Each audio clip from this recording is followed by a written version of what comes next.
राजा महेंद्र प्रताप के नाम पर यूनिवर्सिटी का शिलान्यास करके जहां भारतीय जनता पार्टी सरकार ने विधानसभा चुनाव से पूर्व राजनीतिक हित साधने की कोशिश की है, तो वहीं राजा साहब के परिवार के सदस्यों को बुलाकर अपमानित करके सरकार ने अपनी मानसिकता का भी परिचय दिया है, जिसे राजा साहब के अनुयायी और उनका समाज कभी माफ नहीं करेगा। जबकि इस प्रकार की गर्जना करते हुए समाजवादी पार्टी के वरिष्ठ नेता और पूर्व सांसद ने अलीगढ़ में हुए इतने बड़े आयोजन पर प्रश्न चिन्ह लगाए हैं।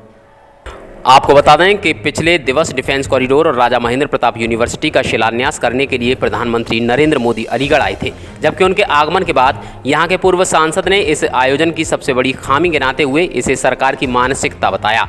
उन्होंने कहा कि यद्यपि इगलास के उपचुनाव में कुछ लोगों के प्रयासों से यहां पर राजा साहब के नाम पर यूनिवर्सिटी बनाए जाने की घोषणा की गई थी और इसके लिए छात्र शक्ति ने भी संघर्ष किया था, लेकिन जिस महापुरुष के नाम पर शिक्षा का ये आयाम दिया जा रहा है, उनके परिवार को बुलाकर अपमानित करना किसी कीमत पर बर्दाश्त नहीं किया जाएगा और आने वाले चुनावों में राजा साहब के अनुयायी व उनके समाज के लोग इसका जवाब देंगे। इसके अलावा पूर्व सांसद और समाजवादी पार्टी के वरिष्ठ नेता विजेंद्र सिंह ने अन्य कई महत्वपूर्ण बातें बताई और डिफेंस कॉरिडोर के सवाल पर किसानों की जमीन को जबरन अधिग्रहित किए जाने का आरोप लगाया। उन्होंने कहा कि इस कॉरिडोर के लिए औने पौने दाम में किसानों की जमीनें छीन ली गईं। पूर्व सांसद ने कहा कि आज के वक्त जो उद्योग बचे हुए हैं उन्हें बचाए रखने की भी पहले ज़रूरत है और उसके बाद हम नया करने के बारे में कल्पना कर सकते हैं और सिर्फ जुमलेबाजी और एक दूसरे के महिमा मंडन से जनता का विकास नहीं होता।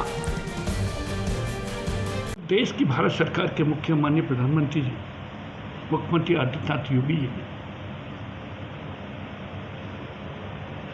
देश के स्वतंत्रता सेनानी और नेता त्यागी पुरुष राजा महेंद्र प्रताप जी के नाम पर विश्वविद्यालय का उद्घाटन किया। उनकी निशानी पौत्र शरद प्रताप सिंह को पीएम और सीएम के ऑफिस से निमंत्रण देने के बाद बुला करके उनको उस समाज को बेइज्जत करने की पराकाष्ठा हो रही है। बुलाया गया उनको ये कह करके कि राजा के परिवार का सम्मान स्वागत जनता की अदालत में मंच पर किया जाएगा। वो नीचे बैठे रहे, मास्क उतार के अपने चेहरे को दिखाते रहे, लेकिन उनको मंच पर बुलाया तक नहीं गया, उनका नाम तक नहीं लिया गया, उनके परिवार को कहीं महिमा मंडित करके सम्मान नहीं किया गया। और उसके साथ दूसरा अपमान यह हुआ, जिस मंच पर 20-20 लोग बैठे थे, जिस समाज में राजा ने जन्म लिया, उस समाज का एक भी व्यक्ति उस मंच पर कोई भी सम्मानित तरीके से बैठाया नहीं गया। इस अपमान का बदला पूरा देश और सर्व समाज और जाट समाज वोट की ताकत से लेगा। ठीक है, वो उसके पात्र थे, वो देश के लिए न्यौछावर हो गए। इसका मतलब सिर्फ और सिर्फ आप यूनिवर्सिटी के नाम पर वोटों की फैक्ट्री चलाना चाहते हैं।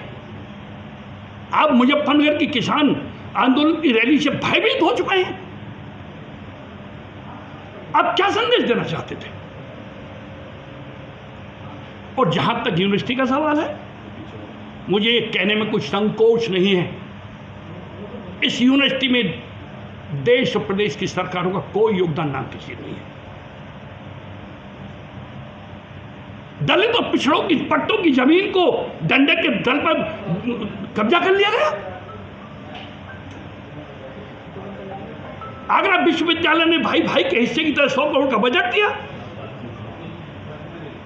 इगलास के चुनाव में हमने प्रस्तावित किया था, इसलिए महाराजा का नाम रख दिया गया। बात करते हैं वो जिसमें किसानों की चकबंदी में कटौती की जमीन, ग्राम पंचायत की जमीन कौड़ियों के भाई उद्योगपतियों को दे दी और स्वयं घोषणा की है कि केवल मात्र 500 आदमी को रोजगार मिलेगा।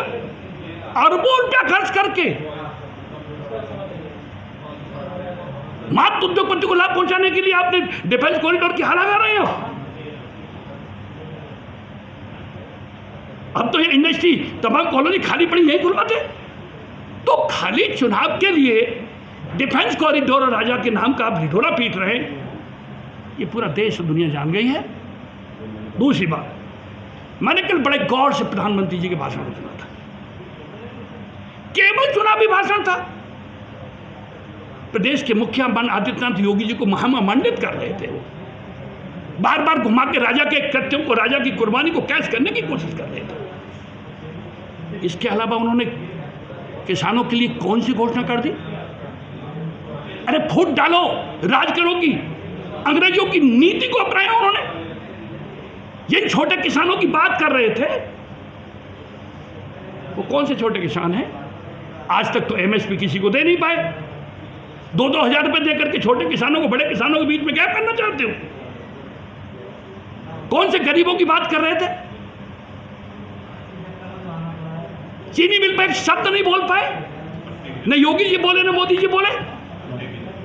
तो मैं सिर्फ एक बात कहना चाहता हूं, सच्चाई यह है कि एक राजनीतिक आने वाली विधानसभा के लिए एक नाटक था, इसके अलावा कुछ नहीं था। जहां तक इसमें भीड़ का सवाल है, पूरा सरकारी तंत्र, सरकारी सत्ता का दुरुपयोग, सरकारी पैसे की बर्बादी के अलावा कुछ नहीं था। बीएलओ, ग्राम पंचायत अधिकारी, पंचायत सेक्रेटरी, सफाई कर्मी, प्रधानों को, बीडीसीओ को 500 रुपए देकर के बिलफ देकर के जनता को लाया गया। लोगों से कहा गया वो राशन बंटेगा, खाना मिलेगा, लोग गालियां देते हुए गए यहां से। इसका मतलब ये नहीं है कि इतने बड़े महापुरुष के नाम पर आप राजनीति करें। वो किसी दल के नहीं थे, बल्कि पूरी जिंदगी भारतीय जनता पार्टी के विचारों के खिलाफ उन्होंने संघर्ष किया था। और उन्हें इस बात का तोहफा दिया गया कि उनके परिवार को, उनके समाज को, जहां वो पैदा हुए थे, बेइज्जत करने की पराकाष्ठा तोड़ी है उन्होंने। ये कभी भी समाज बर्दाश्त नहीं करेगा। पूर्व सांसद और समाजवादी पार्टी के वरिष्ठ नेता ने राजा साहब के वंशजों को महेंद्र प्रताप यूनिवर्सिटी के शिलान्यास से जुड़े कार्यक्रम के मंच पर स्थान न दिए जाने के मुद्दे को जोरदार तरीके से उठाया है। लेकिन जनता उनकी बात को किस नजरिए से देखती है, ये उसके अपने स्वभाव पर निर्भर है। इधर इस खबर की कवरेज के लिए दिलीप कुमार के साथ प्रदीप पंडित, वरुण चैनल, अलीगढ़।